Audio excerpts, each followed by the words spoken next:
Hi, I'm Kristina Schmidt, the licensed and registered dietitian with the Hidalgo County Employee Wellness Program. Each month, I want to encourage you to develop a healthy habit. For the month of February, I want to explain and demonstrate the concept of meal prepping for lunch. This can help you save a lot of money each week by being prepared and not having to go out and buy a meal each day, which typically gears you into buying fast food due to not being prepared. The secret to meal prepping is cooking in bulk. The components of a balanced meal for lunch are complex carbohydrates, lean protein, and vegetables. You can even add some fruit and some healthy fats like avocado.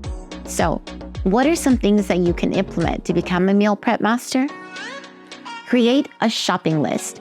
Get an idea of what kind of meals you want for the week. Divided Tupperware is really helpful and is great for portion control. Try to designate some time, 1 to 3 days each week, to cook in bulk.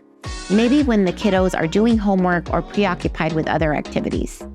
Don't worry, I have 3 kids and understand some weeks will be harder than others, but it can be done once it becomes a habit. Some food choices that are good to cook in bulk are steamed or brown rice, potatoes, or beans for carbohydrates, grilled chicken breast or chicken fajitas, even some fish, lean ground beef or turkey for protein. I also suggest steaming your choice of vegetables, which can be fresh or frozen. Just get some greens in the meal. Once all is done, take out your Tupperware and assemble your meal. A meal prep can look like chicken fajitas cooked with peppers and onions with some steamed rice and half an avocado. I hope this little explanation inspires you to give meal prepping a chance. Now, give it a try and thanks for watching.